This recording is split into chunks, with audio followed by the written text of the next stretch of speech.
coming into, meant to get into it last week, never did, but we're in this period right now in our Bible. You know, I was thinking about it last night, and I woke up this morning thinking about it. There was a time in America where even lost people knew the contents of a King James Bible. Yeah. You know, they were raised 1800s, 1700s. Part of the American education system was the King James Bible. Mm-hmm. Yep. And they destroyed that in the 50s and 60s in this country, and you know, America was brought under the tyranny of one crybaby. That's what happened, folks. One woman got her feelings hurt, went before the Supreme Court, and now we all got to live under her tyranny. Mm-hmm. Amen? And I was thinking about this today and last night that very few even Christians today across this country know the contents of the Bible. You're right. Honest to goodness, most people don't even know what's in the Bible anymore. That's right. And we're going through this, and we're up into this period right here, and right that's what we call the third major dispensation in the Bible. That is, there are major differences after the flood that weren't there prior to the flood. If you look back in Genesis 2:4 real quick, the book of Genesis is divided up into generations. You're going to find them all up through from chapter 2 all the way up into chapter 40-something, where Jacob is the last one. But in Genesis 2:4, we read, "These are the generations of the heavens and the earth, when they were created in the day that the Lord God made the earth and the heavens, and every plant of the field before it was in the earth, and every herb of the field before it grew. For the Lord God had not caused it to rain upon the earth, and there was not a man to till the ground." Then in verse 7, God forms Adam. Now what we call this period here is the dispensation of innocence. God created the earth. He saw that everything He made was good.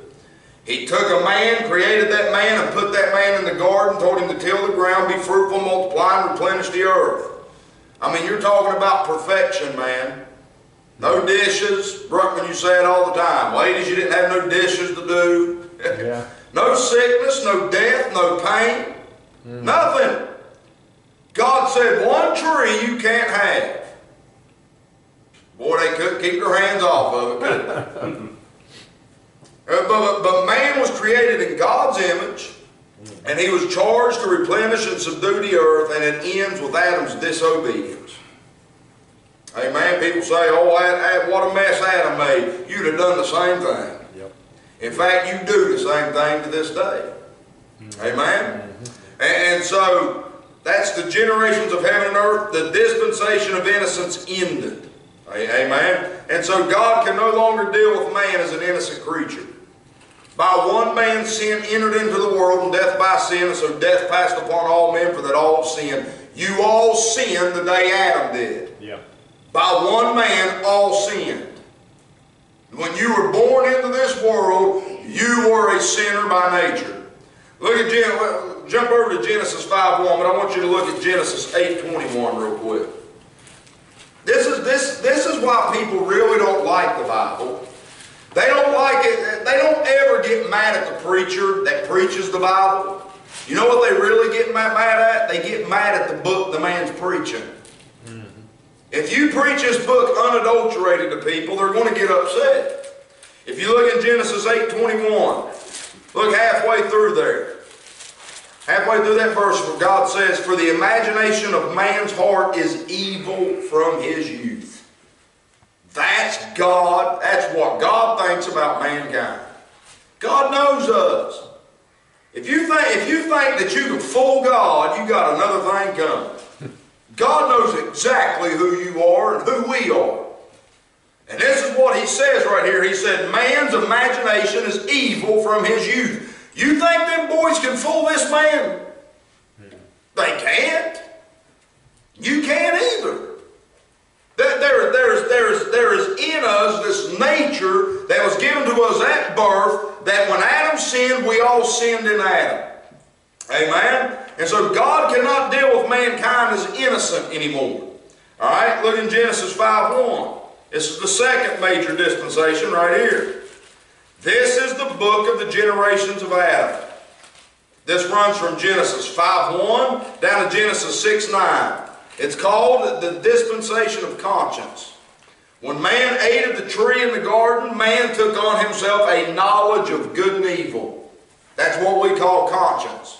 Man knows good, man knows evil. Look over in Genesis 6:5. And God saw that the wickedness of man was great in the earth, and that every imagination of the thoughts of his heart was only evil continually. No good. Man corrupted to the point before the flood, prior to Noah's flood, man had corrupted to the point where the imagination of the thoughts of his heart was only evil continually. Man is getting close to that point right now in the day that you live in. Man is absolute reprobates concerning good works. Most men, a lot of young people you talk to today, they don't even see nothing wrong with the things that they do. Amen? Do you not think you live in a reprobate society when we're debating what male and female is? Yeah. You don't think you live in a reprobate society? You got men walking around over 300 pounds, bulked up, can bench press a Mack truck claiming to be a woman. We're reprobate. The imagination of man's heart is only evil continually. And folks, this is what you're seeing in the daylight. Imagine what goes on in the darkness. Yeah. And there's things going on in this world, folks, that I ain't going to stand up here and tell you about, but it's bad. But God looked down, and the imagination of man's heart was only evil continually. Plus, in Genesis 6:1 through 4, the sons of God came down and began to have children with the daughters of men, and all flesh become corrupt. Now, in Genesis 6:9, these are the generations of Noah. We're getting ready to come into this third dispensation right here. God wipes out, and this is what people miss. God wipes out the entire generations of Adam back here. He wipes them out. I mean, you read chapter 5. Adam begat what? He lived 930 years and begat sons and daughters. You look down there at Enos. He lived over 900 years and begat sons and daughters. Lamech lived 777 years and begat sons and daughters. This whole genealogy, these 10 generations of men, they lived over 900 years and they all begat sons and daughters the whole time they were on this earth, and 8 people got on the ark. Yep. Adam's generations, the genealogies of Adam, become so corrupt that God just wiped every last one of them off the face of the earth. Amen? Now Christ said, as it was in the days of Noah, even so shall be in the coming of the Son of Man. That's the point that the world is getting to with God. People think that, listen, you're not God's equal, folks. I'm not God's equal, you're not God's equal. We don't get to go around and say, well, what the Bible should say. I mean, 8 out of 10 preachers really get in a pulpit in America today and correct the Bible that they claim to believe, Gary. They're going to correct it. And Americans are so reprobate, they don't even see the problem with it. I get up here, what this verse should say. Yep. And people's like, we're learning so much at that church. Are you kidding? Learning how to correct the Bible? Yeah. Amen? Yep. Reprobates. We're getting to a point in America and in this world where God's grace is going to run out, and He's just going to pour out His wrath upon mankind again. He's long-suffering, and I'm glad He's long-suffering, but His long-suffering will one day run out. Look at what He says, Genesis 6:8. But Noah found grace in the eyes of the Lord.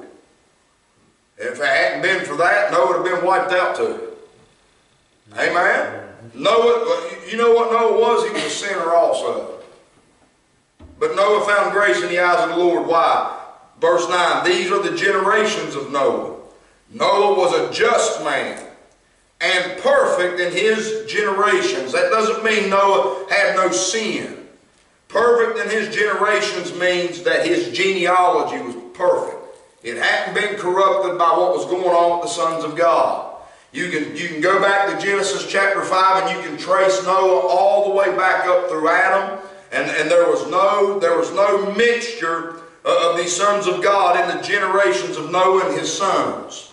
And so Noah was a just man, perfect in his generations, and Noah walked with God. And Noah begat 3 sons, Shem, Ham, and Japheth. Now, look over in Genesis 7:23. I'm getting back to Genesis 9, giving an overview of this.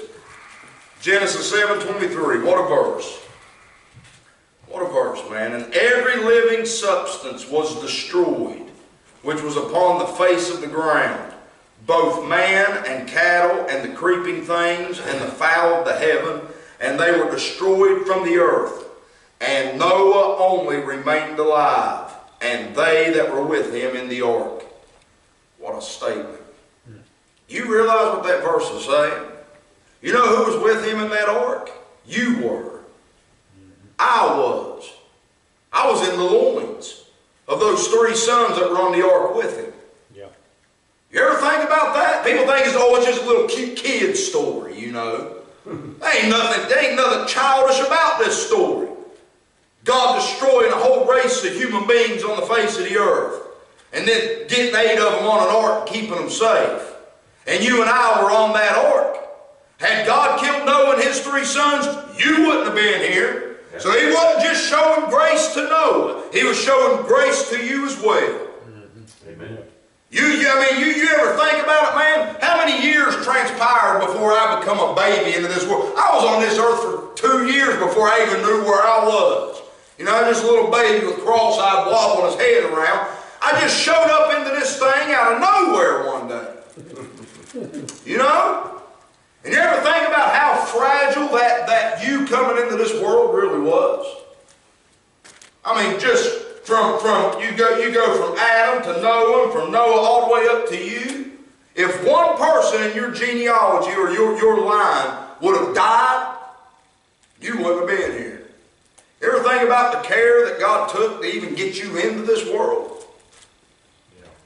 God's been showing you grace for thousands of years before He formed you in the belly. He knew who you was. Yep. Before the foundation of the world, He gave you grace and purpose in the Lord Jesus Christ. Amen. That's right. And people want to walk around and act like He's not important, but He is. God was taking care of us right here, but more importantly than you and I being on that ark, you know who else was on that ark? The Lord Jesus Christ was on that ark. And that's really what it was about, Gary. God preserving the seed that was going to come through Noah's genealogy. You get to Luke chapter 3, read the genealogy. It runs from Joseph and Mary clear back to Noah, all the way back to Adam, where Jesus come from. God's preserving His Son on that ark to get Him to this earth so that He can redeem you and I one day. Amen. What a precious thing, man. Yeah. Amen? And now there's some major differences in this dispensation after the flood. Look there in Genesis 8:21 again. The first difference. People say, oh, you know, they just think the Bible's the same thing from Genesis to Revelation. Oh, God had to deal with man the same way back then as He does today. Why? Why? Why does He have to live by your rules? I promise you, He's smarter than you. I promise He is. He's wiser than any one of us. God said, my ways are not your ways, neither are my thoughts your thoughts. As high as heaven is above the earth, much higher are my ways than your ways. I believe that, man. Look there in Genesis 8:21. And the Lord smelled a sweet savor. And the Lord said in his heart, this is Noah's come off the ark, he's built an altar, he's offering this sacrifice to God, and the Lord smelled a sweet savor, and the Lord said in his heart, I will not again curse the ground anymore for man's sake. Now, I'm about to teach you something that most people don't know. And most preachers have even argued me this. After the flood, man still has to till the ground. Okay? But after the flood, the heavy labor that the pre-flood men had to go through to eat has been relieved off of mankind. A lot of people don't know that. I mean, I sit and I look at me and Gary that don't eat by the sweat of their brow. They don't bring forth fruit out of sorrow and eat out of sorrow. There are men on television wearing a suit that hadn't sweated in 40 years that make millions of dollars. If you think that you're laboring like Adam and them pre-flood men were laboring, you haven't read your Bible very much. You know what Noah's name means? Come back and let me read you this. Genesis 5:29. Lamech, when Noah was born, it says, and he called his name Noah, saying, this same shall comfort us concerning our work and toil of our hands, because of the ground which the Lord hath cursed. Noah name means rest. When Noah comes off the ark, God smells that sacrifice and he says, I will not again curse anymore the ground for man's sake, for his thoughts, the imagination of his thoughts is evil from his youth. And so there's something different about the way we till the ground today and the way they tilled the ground back then. In fact, when Cain killed Abel, God told him, he says, when you till the ground, he said, the earth's not going to bring forth her strength unto thee. Now, folks, listen, man. Every one of us can grow a garden. Not you? Too much work for you, Gary? I understand. You're some bread, man. But in Genesis 8:22, God says this, while the earth remaineth, seed time and harvest. Is this one, I mean, I'm sure you've all heard this, one of them old wives' fables. Oh, nobody can ever tell you where it's at. But people look at you and say, I've heard this my whole life. It may just be a Southern West Virginia thing. Doesn't the Bible say somewhere that before the Lord comes, the seasons won't change? Has anybody heard that? I've heard it my whole life. You heard it, Shanola? You heard it, Gary? Look at what Genesis 8:22 says. What a rebuke. Eight chapters into the Bible, man. While the earth remaineth what? Seed time and harvest, cold and heat, summer and winter, day and night shall not cease. Okay. So what are people listening to today, Tony? What are they reading? It ain't the Bible. Al Gore. They're listening to Al Gore. Listen to Al Gore, yeah. That's exactly right. That's exactly right. Yep. But seed time and harvest. There's a time to plant, there's a time to sow, and a time to reap. In fact, God even told that Jew we're talking about rest. It's not the hard labor that Adam and the pre-flood men were under, but God even told that Jew every 7 years to let the land rest and not to sow it. And so there was a whole year that Israel wasn't to plant in their field. Amen? You see, not only that, not only this, but look back in Genesis 3. This is one of the major differences. If you want to know about Israel's year of rest, it's Leviticus 25, 1 through 10. Another place in Exodus somewhere, I have to look for it. But Genesis 3, 17. And unto Adam he said, because thou hast hearkened unto the voice of thy wife, and hast eaten of the tree of which I commanded thee, saying, thou shalt not eat of it, cursed is the ground for thy sake. In sorrow shalt thou eat of it all the days of thy life. Thorns also and thistles shall it bring forth to thee, and thou shalt eat the herb of the field. You see that? That's what man ate prior to the flood. They ate the herb of the field. Look in Genesis 9. Man's labor has been greatly relieved. Believe me. Now man still labors, and man still has to toil and till, but it ain't nowhere like it was prior to the flood. Look in Genesis 9:3. Every moving thing that liveth shall be meat for you. Even as the green herb have I given you all things. So man not only can eat the herb of the field and the fruit of the tree, but man now has the right, God's given him the right to eat the flesh of animals. Yeah.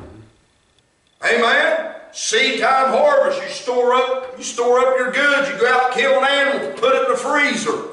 Amen. I mean, you kill a deer, man, you can stock your freezer up and it'll last you for a little bit. You grow a garden, I mean, you can take off from September to March. I mean, if you think that's what they were doing prior to the flood, then you haven't read.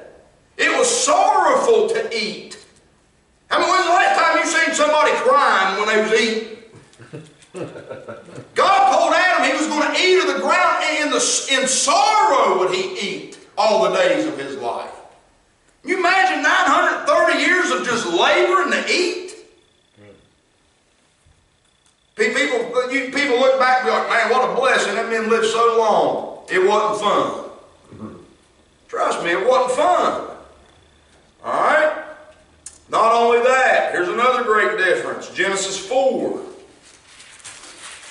Genesis 4:13.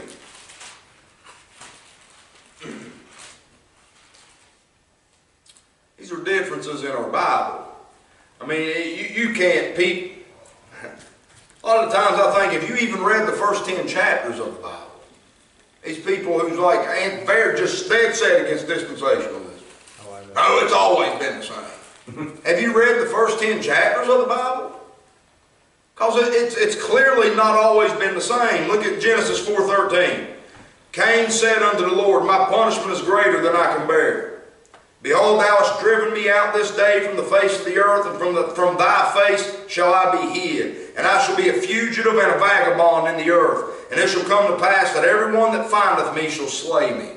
So Cain saying, every man that finds me is going to kill me because of what I've done. God and the Lord said unto him, therefore, whosoever slayeth Cain, vengeance shall be taken on him sevenfold. And the Lord set a mark upon Cain, lest any finding him should kill him. No death penalty. No man was allowed to take vengeance on Cain for killing Abel. Genesis 9:5. Something changes.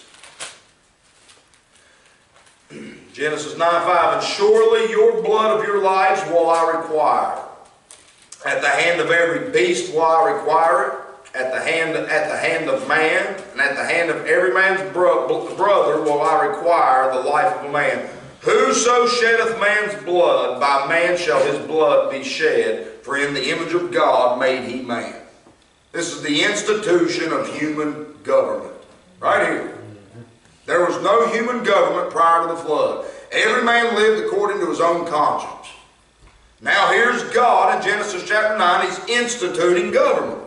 And so at this point, Noah's generations, the generations of Noah, are now under two things. Beginning with Noah and his sons, they're under two things. And I've got it written here, and it'll go all the way to the cross. Conscience and government. The nations were under conscience and government until Paul started preaching reconciliation to the Gentiles. For 2,000 years they were under conscience and government, and God suffered them to walk in their own ways. We're going to see that when we get to Genesis chapter 11. That God allowed these nations to go their own way.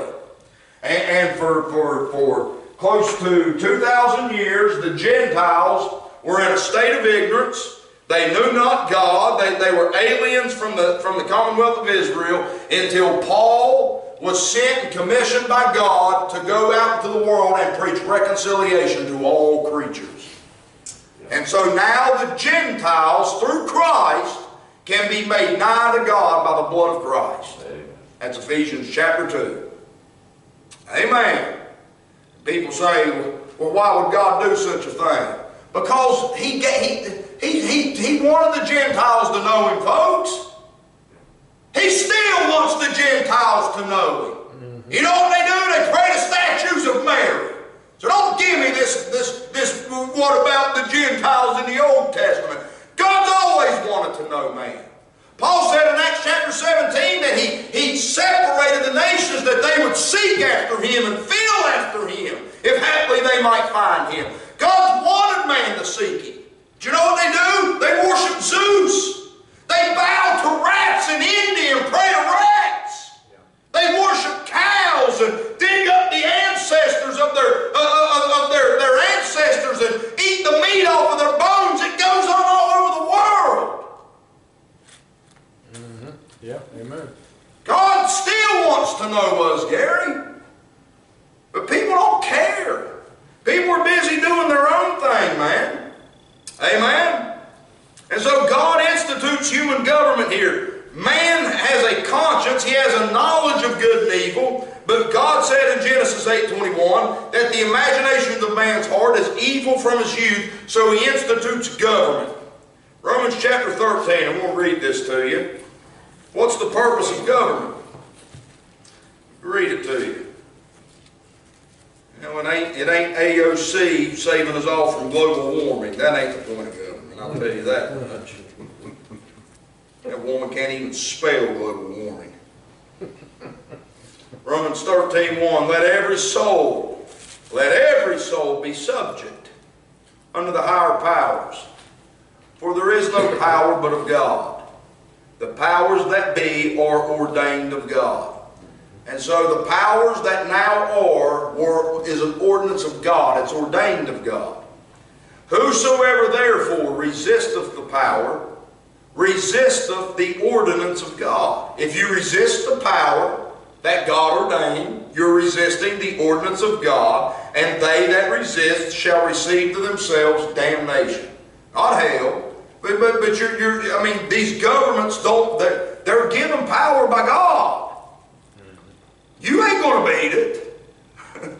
Amen? Look at what he says. He says, and they that resist shall receive to themselves damnation, for rulers are not a terror to good works, but to the evil. Wilt thou then not be afraid of the power? Do that which is good, and thou shalt have praise of the same.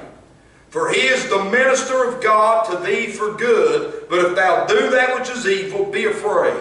For he beareth not the sword in vain, for he is the minister of God, a revenger to execute wrath upon him that doeth evil. Wherefore ye must needs be subject, not only for wrath, but also for conscience sake. For this cause pay ye tribute also, for they are God's ministers, attending continually upon this very thing. So the governments that be, the powers that be, are God's ministers to execute wrath upon evil in this world. That's what they're here for. And we've been at it now for 4,000 years, and it's worked to some effect. God hasn't had to show up and wipe us all out again, Gary. Yeah. Amen. Amen? Governments are here to be a terror to evil works. Amen? And every one of you, I'm going to show you how your conscience is. So you now have a conscience, a knowledge of good and evil, and now God's ordained this power in the earth called government to be a terror to evil men. And I don't care if you ain't done nothing. There's something in you that when you see a cop car, you go to pieces. Yeah. You automatically hit the brakes. Uh-oh. Amen? You don't even have to be speeding. You know what that is? That's guilt. I don't care what you say, that's guilt. Every one of you have things in your conscience that when you see this power that God ordained to be a terror to evil, there's something in you that's like, uh-oh, what did I do? I had to have done something. Yeah. Amen, folks. Come on. You can amen right there. Yeah. Amen? Amen. All right, now, Genesis chapter 10. Jump over. And so there's some major differences that God has instituted after the flood. All right, Genesis chapter 10, verse 1. Now these are the generations of the sons of Noah. Okay? You know what God's doing in Genesis? He's bringing you up to speed. I honestly believe Genesis is the greatest history book the world's ever seen. Better than any edition of U.S. history taught in schools today, or world history taught in schools. I believe that. Now what God's doing is He's bringing you up to speed on thousands of years of history. Look in Genesis 10:32. This shows you what Genesis 10 is about. These are the families of the sons of Noah, after their generations in their what? Nations. And by these were the nations divided in the earth after the flood. This is what Genesis 10 is about. If you look right here, you got basically three major races that come out of Noah's three sons. And by these three sons, you had these three major races. You basically have the Asiatics, the Africans, and the Caucasians. And from these three major races, you have these subdivisions or these different types of families. For example, you have, if you look there, Cush begetting Nimrod. Now Nimrod founded Babylon. You know what Nimrod was? He was a black man. Now you got these black people called, they call themselves, you know, they say black people once ruled the world. And they found a statue in Iraq of a black man, a statue of a black man that was some type of ruler in ancient Babylon. Didn't need to go digging into dirt. The Bible told you that right here in Genesis chapter 10. Nimrod was begotten by Cush. Cush is the Ethiopian people to this day. The name Nimrod means burnt black. Did I have to go digging in the sand? No, I just had to go look in a King James Bible to find the answers to these things. They act like they're finding some major discoveries, Tony. And it's been in their Bible for 408 years. Amen? Oh, look what we found. Oh, wow. I already knew about it, buddy. Amen? And so Genesis chapter 10 is the generations of the nations. Interesting side note here. If you know anything about Bible numerology, you know that the number 10 is the number of Gentiles. So it's interesting that Genesis 10 is where God gives us the genealogies of the nations. A lot of people don't know this. Look there in Genesis 10:10. I love this. Only God can put together a book like this. The first man, Adam, dies in Genesis 5:5. Chapter 5, verse 5. How many letters are in death? 5. How many letters are in grave? How many letters are in Satan, devil? Five since that time has always been the number of death. When an airplane's in distress, what's it say? Mayday, Mayday. January, February, March, April, May. Where do you get that stuff? Amen? Genesis 10, chapter 10, verse 10 is talking about Nimrod, and it says the beginning of his kingdom was Babel. Now 10 becomes associated with Babylon from that point on. You know when Nebuchadnezzar besieged Jerusalem? 2 Kings 25:1. He did it the 10th day of the 10th month. Daniel chapter 10, Babylon, that head of gold, the final stage of it is going to be 10 toes of iron and clay. Daniel saw a fourth beast come up that had 10 horns. Revelation 12, 10 horns. Revelation 13, 10 horns. Revelation 17, 10 horns. Amen? The Hebrew Bible, the first verse in the Hebrew Bible has 7 words in it. Genesis 1:1 has 7 words in the Hebrew Bible. In Hebrew. 7 is the number of Jews. God counts by sevens, folks.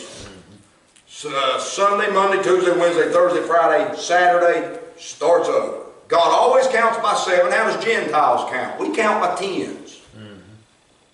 Do we not? Tell me I'm wrong. Yeah. Well, you get in Genesis 1:1 in the King James Bible, guess how many words are in that book, in that first verse? Just take a wild guess. 10. Now folks, you listen, man, only God can put together a book like this. And it's amazing. So when I get to Matthew 25:1, and Christ said the kingdom of heaven is like unto 10 virgins, you might be dealing with Gentiles there. Or when I get to Psalm chapter 10, And I'm thinking this might have something to do with Gentiles. And guess what you find out? Genesis or Psalm chapter 10 is all about the Antichrist. The little horn that rises out of the 10 horns. And folks, it's stuff like this that if you will put time into that book is a book that just keeps giving. And I mean that. All right, but what you have here is you have three major races. Look in Genesis 10:2. The sons of Japheth. You see that? Chances are we're in a church of a bunch of Japhetic people this morning. Yeah. All right, look down in Genesis 2:6 or 10:6, and the sons of Ham. So you have Japhetic people and you have Hamitic people. Look down in verse 22, and the children of Shem. That's your Shemites, the Shemitic people. Now, if you start looking at this thing, and the ancients knew about this more than we do today. But this is a pretty good map. I agree with most of it. Now you look here, the sons of Ham. Mizraim, Phut, Lud, Cush. It's got a Cush over here. I don't know about that. But, you know, we did just talk about Nimrod being the founder of Babylon. But Cush, these are your sub-Saharan Africans today. Amen? Egypt is called the land, it says Egypt is in the land of Ham. That's in the book of Psalms. And so this right here is the land of Ham. Ham's descendants came this way. Canaan is a descendant of Ham. So these people that lived in what is now Israel, the Jebusites and the Hittites and all of them up here, the Phoenicians and the Zidonians, they were all Canaanites. But your Hamites basically came this way after the flood. Now Japheth, Gomer up here, these are your Germanic tribes. If you look there, one of the sons of Gomer there is called Ashkenaz. You see that? Look down at, I think, verse 3 or 4. Yeah. The sons of Gomer, Ashkenaz. How many of y'all heard of an Ashkenazi Jew? Y'all ever heard of an Ashkenazi Jew? It's Jews that live in this part of the world right here. Right here. Okay, they're called Ashkenazi Jews. But this Gomer right here, that's your Germanic tribes. Now the Germanic tribes took over all of this. When Attila the Hun came this way, he forced the Germans into what was then the Roman Empire, the Germanic tribes, the Anglo-Saxon and the Gauls and the Franks and all of them. This Gomer now is basically all of Europe. Magog came up this way. These are your Slavics, your Polish people, your Serbians, your Russians. That's Magog. Meshech, Tubal. You read about them in Ezekiel 38. These are important players in the end times. These Meshech and Tubal is going to come against Israel in the last days. Okay? Meshech and Tubal is modern day Turkey and this part right here, like your Armenians, people like that. Javan, another Japhetic people, that's your Greeks. These are your modern, what Paul would call the Thracians. But your Greeks and your Thracians, and by these, God says by Javan was settled the isles of the Gentiles, talking about this area right here. Your Italians, your Cretes, your people from Cyprus and places like that, that's your Greeks. Okay, and then over here you have your Shemites, Elam, that's your Persians. Now, folks, this helps you when you're studying your Bible. God doesn't call them Iran. Iran's, listen, man, Europe is the one that divided the earth up and started sticking all these names on it. Amen? Through British colonialism and European colonialism, we treaded the earth down and divided it. I mean, you read people like Larkin and Schofield, they knew who these people were.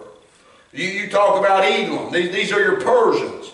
Madai, that's your Medes. The Bible calls them the Medians. The Media. Why? The Medians come up through here and they were between the two rivers. Asher, that's your Assyrians.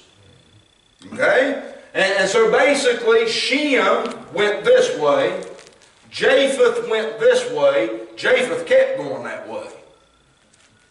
Shem kept going this way. So when Japheth come across America into the New World, guess who was living here? Shem. The Shemites. Right? What did God say about Japheth? He would what? He would dwell in the tents of Shem. And he would enlarge Japheth. And so Japheth became the world empire. Rome was a Japhetic people. Alexander the Great, Japhetic. Napoleon, Japhetic. Adolf Hitler, Japheth. All the great world leaders, the military leaders, the great military powers have all come from Japheth. And you want to talk about dwelling in the tents of Shem? You know who ran India for hundreds of years was Britain. Australia, Britain. Philippines, America. Japan, America. America, Alaska, South America. Who took all of it? Japheth. And here's God in Genesis chapter 9 saying he's going to enlarge Japheth. Yeah. Did he? Yep. Yeah, he did. All right? But he said God would dwell in the tents of Shem. Okay? And so that's your nations. Now look there in Genesis chapter 11. I have to hurry up here. I don't know if any of you's ever seen this, but this is let me find the verse. I can't remember the verse. Where I believe it's Genesis chapter 8. I don't think I wrote the verse down actually. But when the ark rested, people just assume, and they really, yeah, right here, Genesis 8:4, and the ark rested in the 7th month, on the 17th day of the month, upon the mountains of Ararat. Not Mount Ararat, mountains of Ararat. Now right here this is in southern Turkey. Now listen folks, I've not been here. Now the Turkish government has built this big, they confirmed this stuff in the 70s. How many of you's heard of it? Okay, this is what they believe to be Noah's Ark. Yeah. If you look at this from a satellite imagery, they believe the ark rested up here on a mountain, and then lava and ice flow pushed it down here to this valley. What's interesting, this valley is called the Valley of Eight. Isn't that strange? Yeah. You say, what's that mean? There was 8 people that come off the ark and lived in that valley. Yeah. Now if you read Josephus, I've got Josephus over at the house, he said that in his day the ark was still there, and that the people of that area showed people the ark to this day. Okay, they excavated this. You know what they found? They found petrified cat dung, or dung. They found cat hair. They found a petrified antler from an animal, some type of antler from an animal. All right, and so it's very possible that is the ark. I don't know. Right here, these stones are all in this valley. These are ancient anchor stones. These were how the ancient people would use stones as anchors in ships. These stones are all in this valley with crosses carved in them. Now. What's interesting about this is you're hundreds and hundreds of miles from any type of body of water in this place. So what are these ancient anchor stones doing there, right? Yeah. You get over here. This is a piece of that's a piece of petrified wood they dug up from that site. Now, how many of y'all's ever wondered what gopher wood was? That's something scholars have debated the years. What's a gopher tree? Well, gopher is that Hebrew word is an ancient word for laminated wood. It wasn't any type of tree. It was laminated wood that Noah then pitched with tree sap or slime. He pitched it within and without. This is a piece of wood that came from that area. Just interesting stuff. But right here is where, right around in this area right here, the mountains of Ararat, this mountain range is all through here in eastern Turkey. And this mountain range is right around in here, the very southern part of these mountains. Now, if you read there in Genesis chapter 11, verse 1, as they journeyed from the east, you see that? As they journeyed from the east. So When this ark landed, the earth, people began to have children, and they began to multiply, and they would have come down through here, and then as they began to journey from the east, they found a what? A plain where? Genesis 11, I think verse 2, in the land of what? Shinar. That's this area right here. I mean, this place has always been trouble for some reason. It always has been, always will be. God's going to, you get over there about the river Euphrates and stuff like that, but we ain't going to get into all that. In fact, I'm going to have to shut up here in just one second. But look there in Genesis 11:1. And the whole earth was of one language and of one speech. And it came to pass as they journeyed from the east that they found a plain in the land of Shinar, and they dwelt there. And they said one to another, now listen at this language. Go to, let us make brick, burn them thoroughly. They had brick for stone, and slime had they for mortar.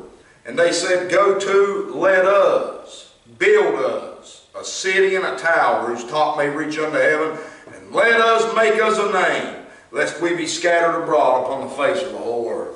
You hear that? Let us. Remind you of anything, folks? Listen, man, this Bible will give you discernment. This book will give you discernment to keep you safe in this filthy world you live in. I remember 8 years ago, man, people chanting, just standing, chanting to the top of their lungs, yes we can, yes we can. You remember it? Mm-hmm. Now you need to know what kind of spirit that is, folks. You see, God, listen, God's not about holding us back and keeping us. He knows what's in you. Look at Genesis 11:6. God said that the whole earth is of one speech, and this they begin to do. And he says, nothing will be restrained which they what? Have imagined. You think God's got some experience with the imagination of man? They're 30-some years after the flood right here. This is 37 years after the flood, what you're reading about in Genesis chapter 11. You think God's got some experience with our imagination? You think man's gotten better?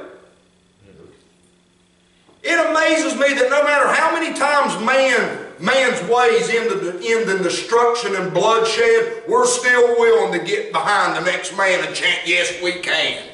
Hope we can believe in. World War I, World War II, ring a bell? Man ain't good at nothing but murdering each other. Filling the earth with violence, corrupting, that's all man's good for. God's not doing this because he wants to hold man down. God's doing this to restrain man because he knows what's in man's imagination. The atomic bomb, ring a bell? I mean, we honestly sit and celebrate a day in which we drop the bomb, an atomic bomb, on little kids and women. And we're proud of it. We wave a flag for it. You ever read The Horrors of Hiroshima? And yes, Pearl Harbor wasn't good either. War is not good, folks. Yeah, you're right. Amen, amen, amen. Is it necessary? Yes, it's necessary. Why is it necessary? Because of the evil that's in man. Okay? And so it's still nothing to celebrate. But you take this here. What God says there. He said, go to, let us go down. Now God confounds the building of this city. Now if you think man's changed since Genesis 11, you don't know. What were they doing? Let us build us a tower and make us a name, lest we be scattered abroad. Right there's a tower called the United Nations building in New York City. What are they doing? Coming together, trying to be one. Let us come together, let us build us a tower and make us a name. You think man's changed? God confounded the building of this. But there's coming a time in which God's going to lift his hands and man's goal is going to be realized. Amen? You better stay away from that one world nonsense. This unity stuff. You see that? That's the European Union Parliament building in Brussels, Belgium. You see it? Almost looks like the building ain't finished, don't it? Looks like it's still under construction, doesn't it? You know why? They built it like that on purpose. It's supposed to be the Tower of Babel. This is their logo. Europe. Many tongues, one voice. See that thing? Look here. That's Europa. Riding the back of a bull. There she is on the back of a euro. That's a woman riding the back of a beast. You see that? Now it ain't the beast of Revelation 17. The beast of Revelation 17 has 7 heads and 10 horns. But Europa, this woman right here, is the daughter of a Phoenician king who Zeus loved. And Zeus appeared to her in the form of a bull. They had sex together, and then he carried her away to the continent of Europe, and that's why Europe is called Europa to this day. This is supposed to be this Phoenician goddess riding the back of Zeus.